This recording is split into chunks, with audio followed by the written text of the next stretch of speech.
Sloss and Humphries on the road. Muggins and cream and muggins, straight thuggin', living the dream. That's our intro. Fucking muggles. Tickling the clit inside your head that makes you laugh. They said it can't be done. Are we in the same seats? That's hack. Ah, muggles. Accidental rib job in the park. Kiss, kiss, kiss. Or am I just being cynical? Muggled it up on fucking Mugglepedia. Where have you been since 9/11?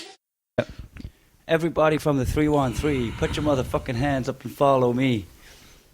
Do you know that that's a fake mail, right? No. It's a fake mail. Oh, wait, yeah. But they always do that in rap songs where they shout out that postcode. Well, that's the area code, the 313. Right. So it's like we go, everyone from the 01670, put your motherfucking hands up and let me know. Like, what's your area code? Your phone number? I'm not going to give my fucking postcode out in the podcast. Everybody from the... not your postcode, your fucking area code for your phone. Oh, +44. Everyone from the +44. Let you know that your mum's a whore. Anyway, that was Kerry. This is why I don't like musical introductions. Kerry was asking us for the... he was like, what's the... Because he must have been like working on a bit, but he needed the number for 999 in Australia, but none of us knew what it was. I think it's 000. Aye. Right, but he was like, what's the number for the emergency services here? And I was like, oh, +44 999. Got to do 00 first. So we're back with Sloss and Humphries on the road with me, Dan Sloss, Cream, Kai, Muggins, Humphries. Yeah. Still at the Melbourne Comedy Festival, and I'm getting drained. You drained? Oh, you know what I hear? You've been a poorly little duck. Oh, it was fucking horrific the other day. Your voice just auto-corrected. So obviously, last time we were on the podcast, I was talking about my milky shit that was not milky, and I was actually very healthy. Turns out 2 days after that, Cream had... He had food poisoning because when he realised it was milk, he ate it. Just thought it was Cocoa Pops. Did he have food poisoning, or did he have like a tummy bug, like an illness? So I was just putting it down to... This is how bad I am with my health. You know, they always say, like, men struggle to find out that they've got prostate cancer because they'll never go get it checked and they refuse to admit that they're ill. I've always been like, no, I'll always get that shit checked up. Now, it turns out I reckon I'm just going to die and I'll have all types of cancer. And my last words would be like, oh, that makes sense, yeah. Oh, yeah, should have got that I just thought I had really lumpy testicles. I thought I was just so good at shagging that my balls decided to grow another ball to make up for all the shagging. It was a pretty serious tumour. We need reinforcements. No, it turns out you had a pretty serious tumour down there, Sloss. So I had like barbaric diarrhea the other day. So much so I'll show you a picture of it. You got to see. What? You got to see the spread of this. Like it was. Just a picture. Can you fucking take us to the toilet by the hand? No, I flushed it. I'm not gross. Right, look at the coverage of this. Oh, dude! Right? Did he do that like stood on the toilet seat? But it looks like I was down in the toilet and facing upwards. How's it on the handle? Like it's flush. It was like fucking properly. Like horrific diarrhea. It was green. It was just water. So I'm sat there with this. You know what it looked like? It looked like when you use the pressure hose to get moss from between the fucking cracks in the Daniel Moss in the patio. So I'm sat there and Daniel Moss. Look, I'm high and it's early in the morning, so your fault. So I did this horrific diarrhea. I'm sorry to the podcast listeners that only hear this, but you've stuck this far through horrific episodes. Did you put the finger over it like what you do with a tap and you spray the tap? No, I just held a spoon underneath, like a teaspoon, but face up, and it just sprayed everywhere. And I was just like, but at that point I was just like, oh, you know, it's the festival, it's 3 weeks in, I've been drinking most days, my diet's not that great, diarrhea makes a bit of sense. I'm going to go back after my gig to watch, I'm going to go out later that night, but me and Gina are on like the last episode of Broadchurch, so I'm like, we gotta go watch that. We go back, put pyjamas on, get some Ben & Jerry's. Oh, I'm going to go out afterwards. No, I'm still in my clothes up. I have like half a bottle of wine, which is not a lot for me by any sense, but I've also had like 3 ciders at the gig, but again, rookie numbers. And then I'm walking back to the Hey Little Sisters, and I'm feeling a bit unwell there. I have another drink. It's not sitting too well. And I'm walking home. I'm like, oh, I feel a bit sick, but this definitely doesn't feel like drunk sick. Like, you know, when you've had too much drink and you just need to sort of spew. I'll always have like a tactical chunder. I'll shove my fingers down my throat and I'll spew. And I'm like, oh, maybe I'm due for one of those. But this feels like it's coming up. And I've never. It's been ages since I've spewed on alcohol. Like, not my decision. Yeah. And I'm just walking, and I've just about to walk into the Exford where you guys are. I'm like, I think I might need to go home and spew. And I'm like, oh, I'm not going to make it home, so I don't want to spew on the main street. So I just run down the side alley down there, but it's not a side alley, it's just another main street. And I walk down, and this spew was like, I don't even know why. I had this thing of like, if I cover my mouth, I'm definitely going to spew, but if I cover my mouth, I'll be able to swallow it back down. Maybe it'll just be a bit. But like my whole mouth fills up with spew, and then the rest of my stomach's like, nah, buddy, this is like United Airlines. We've put more passengers on this flight, and just fucking throws us out, right? And because of the wine I'd been drinking and the projectile of it, it must have looked like Quentin Tarantino met Team America. Right. Like one guy audibly just shouted across the road, like, "Oh my god, dude, are you okay?" How do you explain your head doing a 360?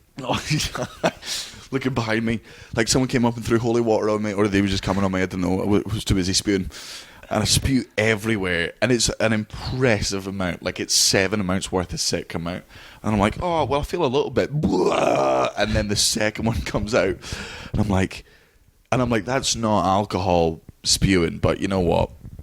I'll go home, get changed. I've spewed all down myself. Have to put my hood up, right? I've got my Annie Donna hoodie just covered in spew. Bad advertising for them. I go back home and I'm feeling a little bit better. So I'm like, I'll just go have a water. So I have a big bottle of water. Go over to the pub where Stanley is and have another glass of water. He's like, do you want a pint? I'm like, nah, I've just been sick and it's not. You actually punched him. Oh, because he playfully went to like. No, Stanley has a terrible read on situations 90% of the time. Like Stanley's thing, and I love the boy, but antagonism is fully his game. Like, and most of the time it's fine because it's. You know, he'll antagonise you when you're in a mood enough to be sort of antagonised and whatnot, or he'll make fun of you. But when you're a bit threadbare, when you're a bit on edge. Man, I've just spewed up everything I've eaten in the past fucking 3 days. I'm on an empty stomach. I'm feeling like fucking shit.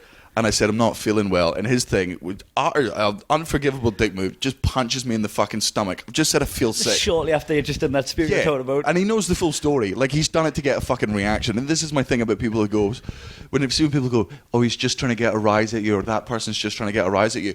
I'll give you the rise. You got a rise out of you. Like, you deal full on swung a punch at him. Like, if you weren't so weak, it might have seemed effective. Yeah. But it's just because you are so ill, and also because you've got your little woomy arms. Yeah, I've not been in the gym in like 6 months. Weak arms.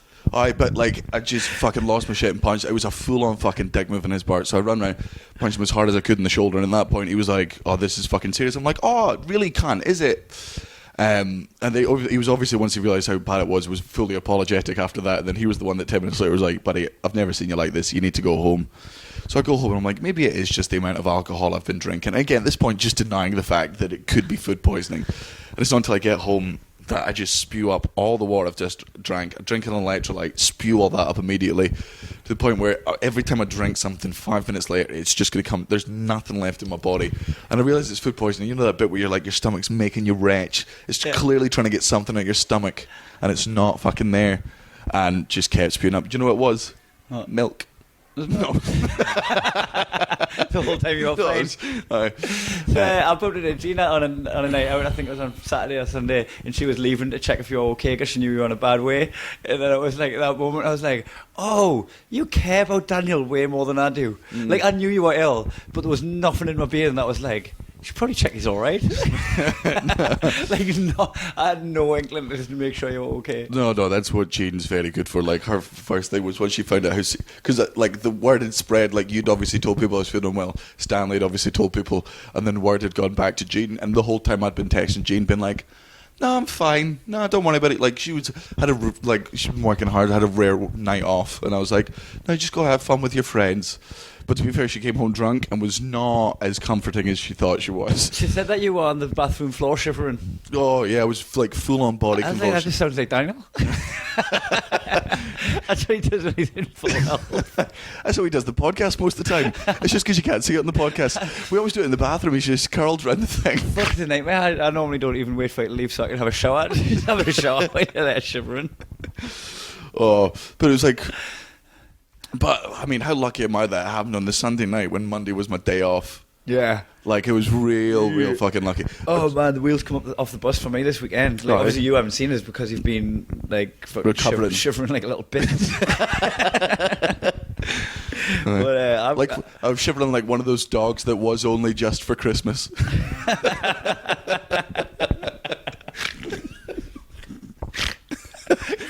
shivering like a Christmas Day dog in January. But guys, seriously, always adopt dogs as opposed to buy new. Because they know how to deal with it when you desert them. They've been there before. Don't teach a nude puppy like disappointment in the lack of love. Yeah. Seasoned. That's why you should always, marry someone that's already divorced. That way, if you cheat on them, it's fine. They're used to it. They know how to handle it. Aye. Best thing to do is if rescue wife. I heard you got a new husband. He's a rescue. Came from an abusive relationship. He's the one I used to kick him. But guys, also domestic abuse is never funny. Always adopt new kids. Yes. Anyway, the wheels came off the bus and they went round and round. I just got fucking munted every single day. I feel like I missed out. I really got it because I woke up in bed with Sam from Abandonment. Oh, was it? Great. Who was Big Spoon? I mean, he slept on the other side of the bed facing away, so I mixed signals. So he just woke up sucking his toes. Spent all night thinking you were sucking your thumbs. Oh man! So you slept 69. No, just facing up away. No, the same longitude, just different latitude. I mean, well, it was faced the same way up. Oh right, so it's just like you were both huffy. But the room was spinning, so I couldn't tell. You know what they say? Never go to bed angry. It's don't go to bed with an itchy arse, you'll wake up with a smelly finger. Right. My motto. So you went out. So were you out on Saturday night? So we fucking went out on for the Newcastle match was on. Aye. So I sent a text out to you lot saying that the Newcastle match is going to be shown at the Exford, and no one really replied. I knew you were ill. I knew Stanley had gigs and shit. And I was just thought I'm going to probably watch like a bit of the match and then go to bed. I was a bit tired, and then Sam walked through the door, so he'd get in the message. But he didn't reply saying he was coming. He just ghosted in. Nice. And it was like one of them moments where you come in where I just got like a little spring in my step where I was like, this night's going to take a 10. Yeah. So we made a cheeky little bet saying that whoever gets scored past buys a shot, because he's an Ipswich fan. I don't know if you know this. Oh, no, I didn't know that. He's Ipswich. I don't think he cares that much. Aye. But he's Ipswich boy. Yeah. Right? So it's like if Newcastle score, Ipswich buys the drinks. If Yeah. Ipswich score, Newcastle buy the drinks. It was fucking 3-1 on it. So Right. I was buying rounds fucking every 2 minutes. But Stanley and Rory... Kai with a distinct lack of mathematical knowledge there. 4 goals in 90 minutes. Every 2 minutes I was buying shots. Were you buying shots during the replays? Were you not paying attention? Being like, fucking hell, Newcastle getting tanked here. There was one goal where I'd already ordered the shots, right? And Chris Franklin just will come up and grab me on and went, it's offside. And I was like, is it? He went, no.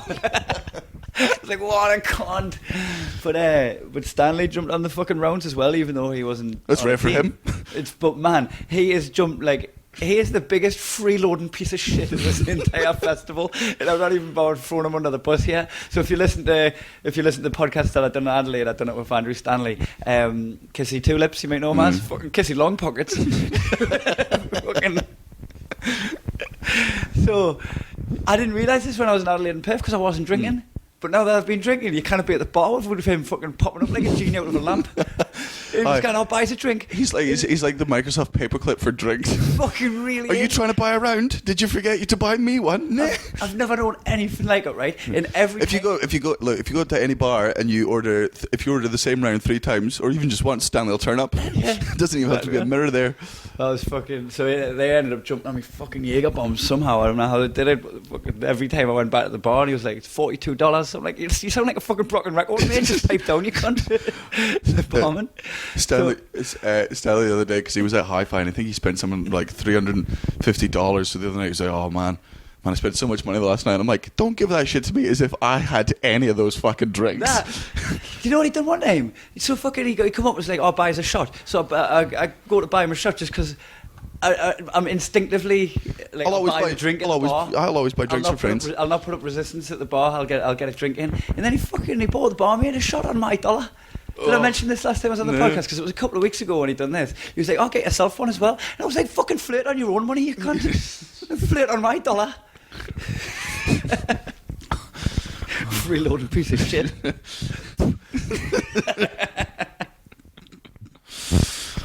So I had a pretty heavy night and a fucking side portion of guilt for how much money I spent over the weekend because we worked a lot of gigs. Right. We've done like as the bank holiday, everyone's off work, so people are free to go to comedy gigs. So you put more comedy gigs on, so we fucking worked our socks off over the weekend. doing like extra gigs from fucking 1:30 in the afternoon all the way up till midnight, and I just fucking waxed a lot. I was devastated. I've been so good this month. So your wedding's going to be a bit shit, is what you're saying? Yeah, I've just lost an invite. Someone's been cut from the invite list to the wedding. Every drink you do, you're just like, never liked Stanley that much. Every time Ipswich scored, someone less at the wedding. They scored 3 goals, so you just made it Sam from Abandon Man, being like, hey, your team did this. Yeah. Another thing Stanley does as well is on the odd occasion where he does buy a drink, I see him trying to hustle the bar staff to give him it for free. Genuinely, because it's at the X-Factor where we've been doing gigs, so you get a couple of free drinks. But obviously, people take advantage of the free drinks, and then they cut you off. But he's always trying to push that boundary on how many extra free drinks we get, like every time we get to the bar. Speaking of it, I can't remember the last time Stanley did buy me a drink. That. Can name you the last 7 times? Well, him one. Man, if we say drink one more time, he's going to turn up at the fucking door. So what's it, drinks? Piece of shit.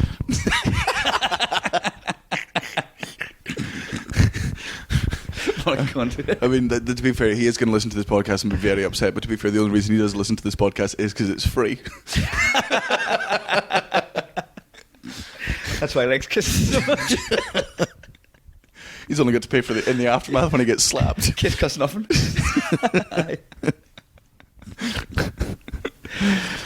Crazy.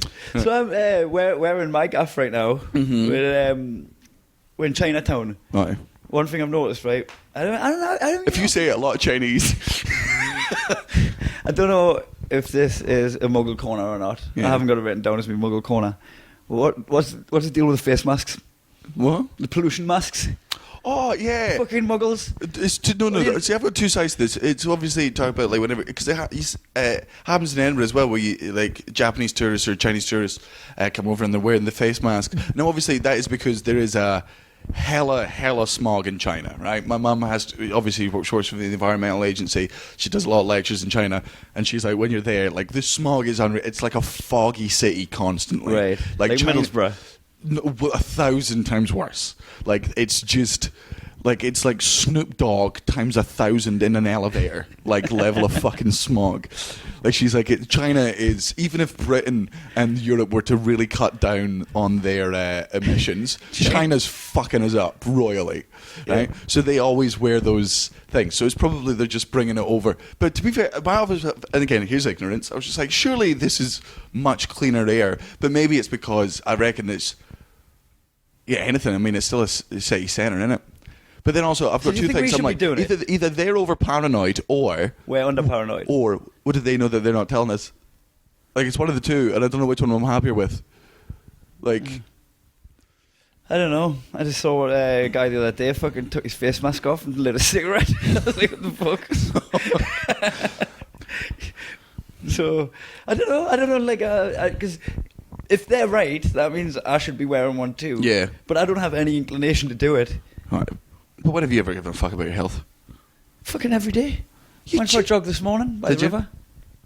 Did you not go for a swim in it? Apparently it's full of needles here. What? Apparently the joke about the Yarra, whatever it is, like you're not meant to swim in it because it's filled with needles or some shit. Wear a face mask. Can I swim with a face mask? With a snorkel and do the backstroke. Should we go into Muggle Corner? Yeah. Alright. So it was really fucking difficult a day for me to get up and go for a jog and like hit me diet and shit because I've just been partying all weekend. I had the biggest baddest cheat day the other day. Did you? Because even though who'd you fuck?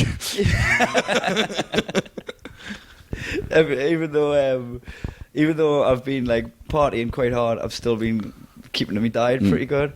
But I had the fucking you couldn't name something I didn't have. Cake. I had cake.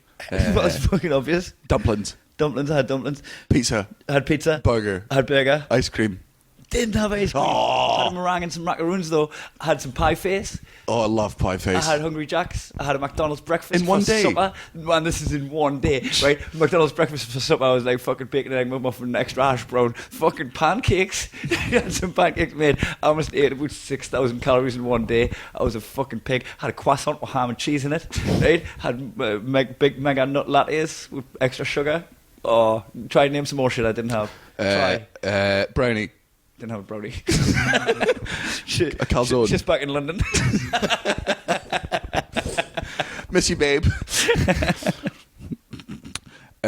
This one's going to be a hard one to phrase, but... This is Muggle Corner. Yeah. Right, I'm just going to tell you the fucking type of thread. Right, this is very specific to our liberal fucking listeners. Right, this is for liberal muggles, which is any fucking cunt on Facebook who starts a thread with like, okay, look, I understand the political climate, but the thing is, here's a genuine question for my Brexit voting, my no voting, my Trump voting, my whatever, my Tory voting friends, blah blah blah blah blah blah blah. No mean comments or whatever. Like, they're trying to open up a discussion. It's Facebook. You are a fucking pyromaniac. What level of audacity, of arrogance do you think that you have? Did you use pyromaniac wrong? Because that means someone that uses flames. No, that's what I mean. Like, they think they're going to start off this. It's fucking Facebook. You think you're going to start a fucking kind, well thought out political fucking debate on Facebook? Nah, you're a bag of shit that's put yourself so high. You value your political opinion so much that you've made yourself the head of your own fucking talk show on Facebook. Yeah, and patronize like the trying shit to be out the of everyone. fucking mediator. Oh, Yeah. it's guys, look, can we all just agree to disagree here? But why don't we just open a healthy fucking thing? Don't get me wrong, healthy discussions absolutely need to happen, but do not have them on fucking Facebook. And they're the ones that throw out the message about like, oh, another election, it's distracting from something else. I wonder what they're distracting from. And like, even by engaging in it, you're still being distracted. Oh. Like, it's like you've chased that ball that they've thrown because now you're discussing it. Like, now you're talking about it. Oh, there's a certain type of, obviously we're both very left-leaning people, and I've got a bit about it in my show this year, which I totally agree with. I really hate some of my fucking teammates on the left. I imagine the right feel the same way. I imagine like if you're like right-leaning and like you see A like, racist. you see People a doing fucking racist white power marches and shit. Oh, You're yeah. like, oh man, you have tainted the right. Like, so Yeah. they're just as. Yeah, absolutely. Like there needs to be a new political party, which is the middle, which has just been like, it's some of the left and some of the right being like, look, can we just deal with problems on either side of this, because these cunts fucking suck right now. Yeah, let's just be the middle of the Venn diagram. Oh, I just can't stand that. It's such I a... always feel like the best way to do well for your party would be to join the other party, then blow a goat. You know, if you're an MP. Yeah. Like if you're an MP that wants to do well for Labour, join the Tory party and fuck up with a sex scandal. Yeah. Right? Because it seems to be that like doing something shitty is way worse, like way more Doing something good. than doing something good. Oh. I can't, like, because it come up about this election. I don't know how people get so excitable about anything. And really, like, I always feel like none of it ever really makes that much difference. I think that... We've got this illusion that of democracy, that what we do makes a difference. So people get really infused by it. But I think that's the thing is, I think that's what they want to do, though. I think they want you to... I think that's how they win. Like, is they want you to think that voting doesn't fucking change anything. And that's because largely in the past couple of years, especially in the UK, like voting for, you know, left-leaning parties or whatever hasn't made a difference, especially in Scotland. Like, the reason, like, I think voter turnout's gone down there is because no matter how we vote party-wise, we're always going to end up with Tories, because if England vote Tories, Scotland get it, because we're always outvoted. So I think, like, if you're compressed like that, but I think that's also how they want it to work. I don't read, so this is just my theory based on nothing, but they want you to feel like your vote changes nothing, so the next time the vote does come round, then nothing does change. Because, like, you've got to admit, some stuff, regardless of what anyone says, things did get better under Obama. Like, all the graphs. But don't get me wrong, he did some heinous fucking shit. He dropped a lot of bombs and all that fucking shit, and say he wasn't peaceful. But if you look at the economy and the stuff he sort of did, it did make progress. But it's all the bad shit gets to the top as opposed to the good shit. Right. I don't know. I never feel an effect, even when everyone's like, oh, the Brexit, we're going to be fucked. And then I'm like 6-7 months in, and all that I've got's a better exchange rate from your dollar in Australia. Yeah, but that's also because Brexit's not gone through. Like, when it gets to, like, Brexit will fuck up our European tour. Because we got to get visas for every single different place. Oh, I heard as well that the EU are going to have like a blanket thing on roaming, so like it's just like being in the same country wherever you go in the EU. Yeah. Wait, what? For your phone data. Yeah. So if we're still in the EU, like in a few months' time, like we'll just be able to do the European tour without changing my contract or getting bolt-ons or fucking whoring out for Wi-Fi. Got any Wi-Fi? I'll suck a dick. I'll suck your dollar Got for these some cheeseburgers. Yeah, I mean, this is basically neither of us know enough about it, but yeah. But my point is that's why also I know my friends are the same. Like, there are very few people whose political opinions I will respect. Those are my parents, who I know keep up to date.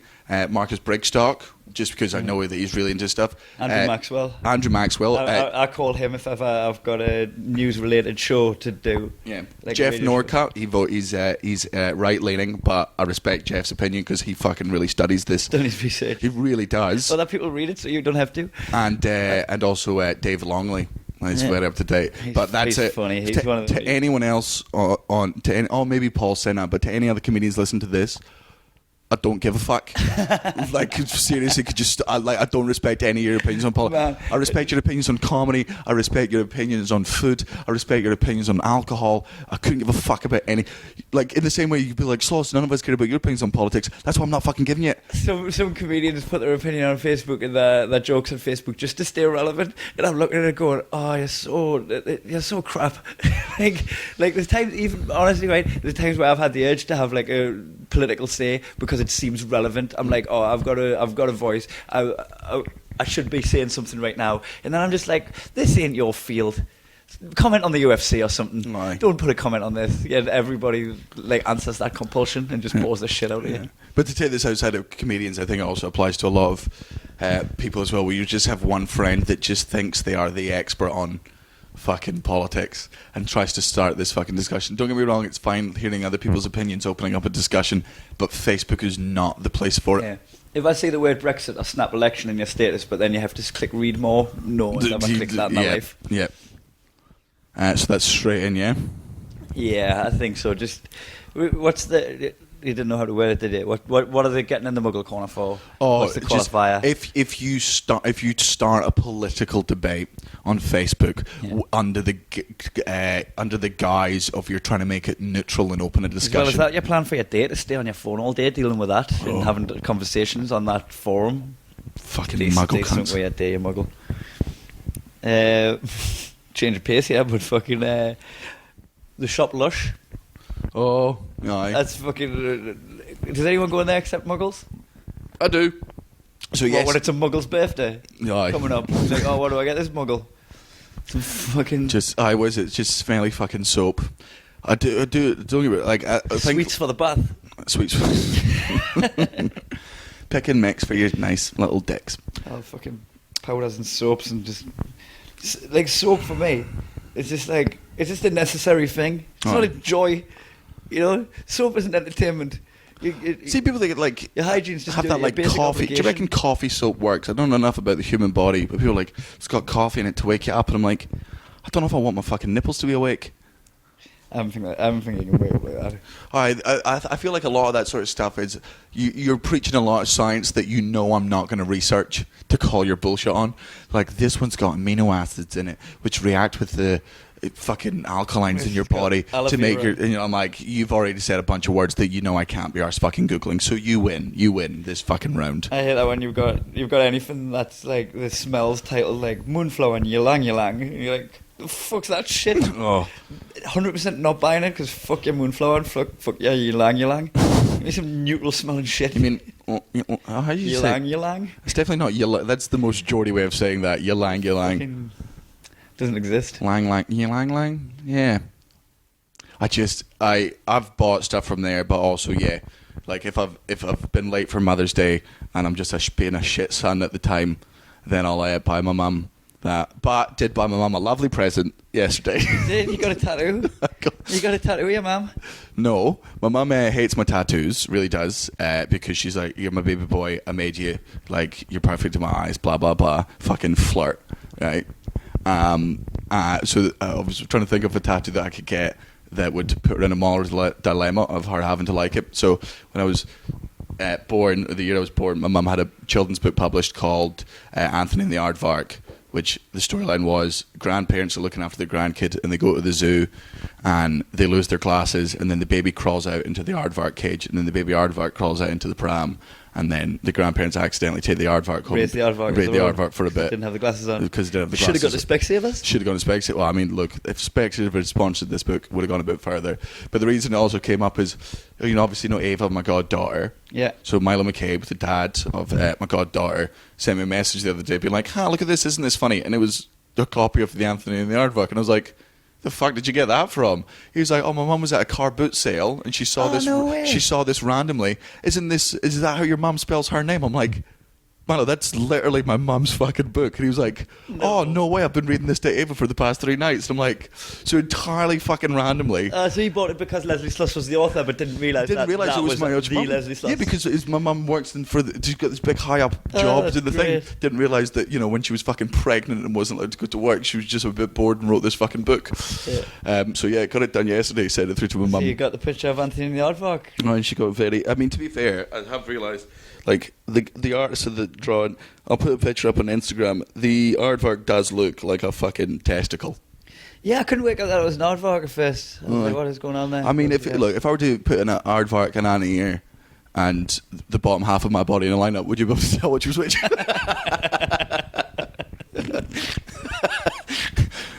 My one's the only one that the ants are crawling out of. Why is that Aardvark got a runny nose? I bet your aardvarks love lush. Do you reckon? No. I think they'll be overpowered by the smell. Oh, maybe. Yeah. Aye, probably same with the elephants. Giraffes wouldn't get in. This is a shit bit.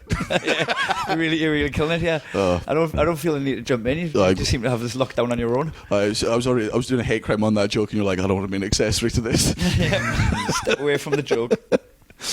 I'll give you. Didn't want my fingerprints on it. Yeah, it's the same thing you said about foot spas though. If you get any Lush soap on your birthday or Christmas, your friends think you're a muggle. Yeah. Like, it's just, really take it personally. Yeah. And also they're just going, hey you fucking stink, mate. See you rancid fuck. I'd rather you smell like these 7 words I can't pronounce because I can't pronounce the one word you smell like. Fucking shite. I don't know how I'd feel if I got because they'd probably go unused. But then I might just one day just go, you know what, I'm going to use that bath bomb and that soap. And then what if I really enjoyed it? Oh, I tell you what, like, say if I had a bath, like, I reckon I would occasionally, spoil myself, treat myself to a little, like, bath with a bath bomb. I've never had a bath bomb before since I was a kid. You remember when you just have bubble baths? Put a bath bomb in the sink next time you have a shave. Treat yourself. I just put it down the toilet. It's not going to look any worse than what I've done to that fucking bathroom in the past 5 days. Put an arse bomb. That's why I've not been having a bath for the past couple of days, because that's the only bath bomb I'd be dropping. Be like, Sloss, you got bath bomb? No, it's milk. I'll put that in. Lush is a definite one. Here's one for me, and I'm real passionate about this one. Muggles slam dating apps. Like, the amount of people I've seen, and this applies to, like, comedians that fucking slam it, and people online just being like, back in the good old days, we used to fucking meet women and men in bars naturally, and like, you never met a woman. And you fucked off a lot of people. You annoyed a lot of people by creepily going up to someone and being like, hey, you were not smooth back in the fucking day. This idea of meeting someone naturally as if it was a great thing just proves how shit you could therefore only date someone within 500 meters of where you are at any given fucking point, right? The reason I like dating apps so much is for these reasons, right? When you're in a bar, you never know if the person you're about to chat up is in a relationship, whether they are the boyfriend's about to come back from the toilet and knock you out, or whether they are just not, they're meeting friends, or they've just gone through a bad breakup, or whether they're not if they're gay, they're bi, they're pansexual, or whatever, they're just not interested, or maybe you've got no idea whether they want to be hit on. So you have a 90% chance of ruining someone's day with your fucking shit muggle chat. Whereas Tinder and all these other apps gets rid of that. Here's someone. It's a filtration system. But I also felt as at the fact that, like, this person's already interested in me. Like, they're already, and for me to talk to them, they have to have swiped. Yeah. So there's a level of interest then. And for guys to even go on the date, they have to agree to the fucking date. Like, I've got to come across well. It gets rid of so many... don't get me wrong, I understand women get so many fucking creeps in these dating apps as well, but they don't have to go on fucking dates with them. Tinder stops those fucking mugs that are sending dick pics coming up to these poor people in bars, and everyone's like, oh, I've had a poor experience on dating apps. Do you know why, mate? It's because you're fucking rancid, right? I've had the most fun on Tinder and Bumble over the years of just meeting cool people all over the fucking world, going on like little dates, having little festive flings where I'm only in a city for a couple of days. Yeah, staying in touch with people. Staying in touch, meeting, going out, having a little fucking tour guide who you eventually get to like bang. It's amazing. It's a fucking joy, right? And then you're going, oh, these suck. Oh, yeah.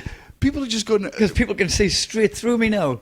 Oh, people can find me out because of this app. Oh, no, I preferred the veil of secrecy you got with the absolute unknown. Yeah, I love the fact, like, they don't like the fact that someone can say no to their face immediately. Like, you used to rely on the fact that you used to be able to get people in a fucking hostage situation. In the good old days when people used to have chat-up lines. You're fucking... Do you know any chat-up lines? How fucking lame is that? That they used to open gambit with a girl with a pre-prepared bit of shit.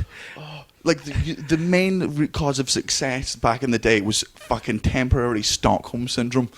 Like, you used to just go up and have this fake level of fucking charm or whatever, which didn't pass through, but you made the person so uncomfortable. They couldn't leave. They literally couldn't leave. And there's just this, and again, it is this thing of if you don't like something, fine, but there is a fucking level of arrogance to these people being like, oh God, can you imagine meeting someone on a dating app? Yeah, I can, and it's been great. Do you know who's got more negative reviews of people on dating apps? Is anyone you've gone on a fucking date with, you rancid little fucking toad. Yes. So, people that hate dating apps. People that hate on dating apps. Do you think they've had too much of themselves revealed? Oh, yeah. That they're like, oh, this sucks. Oh, yeah, they can't lie anymore. Like, which is easy to do on a fucking dating app. They just don't have the skill for it. Yeah. I've never fucking really played with dating apps. Well, because you've always been with I've been with Natalie since pre-Tinder. And I did, when I was single way back, and I'm talking like pre-me ex-girlfriend, I used to go on, is it Hot or Not? Oh, aye. Which I think is like the original Tinder, isn't it? Because you can like click yes or no on people, and then you match up with people in chat. I didn't know, no. But it wasn't a mobile app, it was like you had to be fucking sat at your computer, to your admin, to your chores. But then, like, you go from there to chatting to them on MSN Messenger. Yeah. Oh, God, back in the days of MSN Messenger. God, there's something our kids will never understand the joy of. Remember, I used to be able to nudge people, boing. Oh, that was the most desperate thing in the entire world. Just, hey, talk to me. Someone comes online, just nudge them. I haven't even said anything, you just nudged them. Like, I'm saying this as if it ever happened to me. I was the one doing it. That was me. I had no game. You haven't replied to my poke on Facebook yet? Right, hold on. Can we pause this? I'm just dying for a fucking wee. Pause it. Right, what's your next one? So my next Muggle corner is... and we'll just do... Well, let's just do this one and then go into the dad jokes. So we're just going to do... Yeah, because we're running a bit late, so this might have to be a short one. This is like two with one sweep of the brush, right? Muggles misspell your and your, like you are and your, but Muggles also correct them. And these two types of Muggles need each other to survive. Yeah. You couldn't have one without the other. It's like the far right and the far left. But when I see these people collide on Facebook, I just watch them both just going, what, could do this in private? It is that thing of like, the second someone spells you're or there wrong, or where and where and where, you just go, right, could you please just fucking learn? Like, it's really, you've clearly done it so often, you must get corrected all the time. Just fucking work out. But also, you correcting them, you're not better than they are. It's the fact you're doing it publicly too. Right, you could just DM someone, right, and go, look, I know we're arguing on Facebook, but you've spelt your wrong. It's you with an apostrophe RE. Yeah. So and it's damaging your argument. And I'd rather... So if you go on and edit it, then we can carry on like normal, but as far as it stands, everyone's going to think you're an idiot. Yeah. That would be way more damning. That would be way more damning to send them an inbox, right, where you're like, look, I'm not doing this for the affection of other people and to get people on sides. I'm doing this because you're a fucking idiot. People think it is. People think it's the fucking win. It's oh, I won the argument. It's like you've just fucking corrected. It's pedantry. It's like winning on a technicality. It's winning on like devaluing their argument because of the thing. They devalued their own argument by spelling it wrong. Yeah, you're devaluing your own by correcting them. You've both devalued each other's argument. There's no value to this argument. We like that whole thing. Like we're where there. You're when people spell it wrong. It really does annoy me, but I will rarely fucking correct people on it. Very, very rarely. Like, 'cause I'm just like, I know what you meant. And I've got to, so sometimes I'll just quickly type it out and realise I've done it wrong, and then I'll correct myself. You know, if it's like WhatsApp, I'll do it with, like, the asterisks, the your, just so, like, people know I'm not an idiot, it was just a mistake. Oh. Yeah, because I am conscious of it. I am so aware. you're doing blanket muggles for both. Yeah, I think you're a muggle if you're correct, and you're a muggle if you do it. It doesn't take much. And I don't blame dyslexia. We've done it like when people are quick to say they've got insomnia, dyslexia, or whatever. Sometimes it might just be you being a bit thick, right? You're just apostrophes at the A. Yeah. If you're joining two words together, there's an apostrophe. You are. Right, but if you're saying your as in belongs to, it's not you are, so it doesn't have the. It's the same as you're just adding. You're making our about you. And then if you think of the word there, right, as there, where, here, right, it's the ERE. Yeah. Where are you? I'm there. I'm here. It's all ERE. Yeah. If you're hearing, right, it's not it. If you're hearing with your ears, think of ear. EAR, hear with an ear, right? So just do a little mind exercise with yourself next time you look at it. And I understand when you're on a Facebook argument, you want to get that fucking reply out so quickly. But here's two reasons why you should take your time. One, spelling, and two, you might not want to type that comment. Because sometimes, you know that fucking feeling of glory after you fucking wreck someone online, and you type out and you press send, and then 2 minutes later you read it over and I'm like, oh, I just came across as a cunt there, didn't I? Yes. Oops. Yeah, I try not to engage too much in online feuds unless I think it's going to be entertaining for onlookers. I've done a couple on my own status where I just feed the troll, just because it's a fun watch and I'm fucking bored in an airport. But I am guilty of both misspelling your, and I am guilty of correcting people. But I think it's about time we stop doing it. Aye. We stop doing both. I've identified. That bit was funny 5 years ago. Yeah. Like that whole thing. I used to do it a lot. Now it's, grow up. Right, let's start correcting people with direct message. Yeah, let's do it. Right. I think you'll find it's you're a faggot, Sloss. It's okay, Mum. I thought you'd know this. You used to write books. And I don't know why it's that, but I'm correcting. Oh, right. This is going to have to be a short podcast because we have to go out for lunch with friends. Sorry about the late one, but you're used to this fucking podcast. Yeah, it's been an Easter weekend. You've been busy too. You know. We'll be back on track. Shit, what we're going to do? We split soon. Yeah. We're going to do a farewell one. You go off to Sydney, you'll have some guests. I think until we go back on the road, I think we might have to reduce it to just one a week. Right. Anyway, just because... You do 1 week, I'll do the next week. Yeah. Just because at that point, it's been a lot of fun, but we've been very sort of festival-based. It's been very easy for us. But after this, there's a lot of time when it's just as a part. So I think we should just leave it till Mondays after this, one each. And then once we're back in August in the Fringe, that's when we can go back to 2 a week. And then obviously on the road, where this podcast started, is when we will obviously get back to 2 a week. And also... we'll try and come up with some new games because I'll be honest with you, your dad jokes, I've been really struggling to come up with some. Muggles is a untappable like an unfinishable chest. Yeah, the dad jokes, so it's sometimes when your back's against the wall and you're like, oh fuck, I have to dig deep. That's sometimes when you pull out the best one. Yeah. Your dad lip syncs to Hitler speeches in the shower. Your dad put a prostitute in a wheelchair with his cock. But not like didn't cripple her, just held it in the back like a knife. Get in the wheelchair. Get in the wheelchair, I'll touch you with it. Your dad saw a door that said pool and now they're going on the third date. Your dad empties the Hoover bag into a bathtub full of water and pans it for Lego. Your dad thumbs his tongue in during foreplay.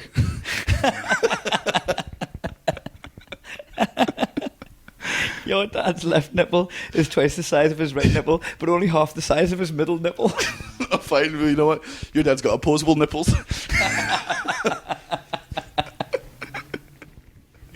Your dad can count the amount of women he slept with on his fingers and toes, but he can count their average age with his socks on. Your dad has 2 left eyes. Your dad throws breaded ducks with a catapult.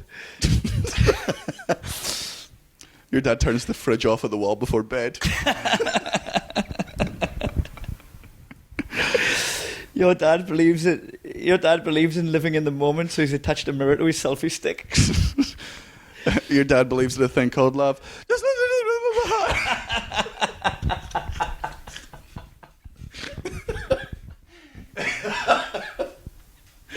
How do you write that one down? Because look at the font. Freestyling. No, I freestyled that one now.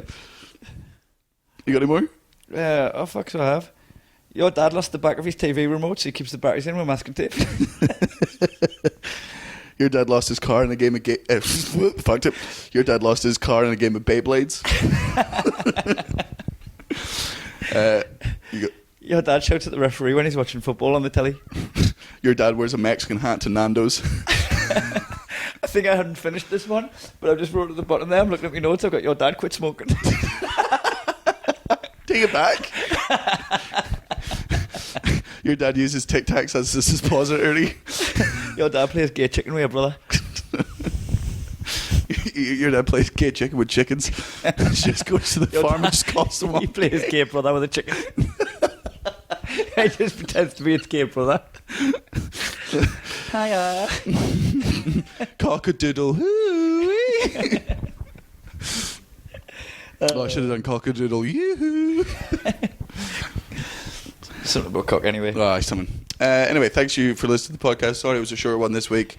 Thank you, podcast listeners that have come to our gigs. So many. They've hung around a bit too. Fucking shout out to Matthew who come to the he come to the Roast at Dilrock. Yeah. And then we come to the festival club with us and come in, had a fucking great time drinking rounds with Matthew. Good kid.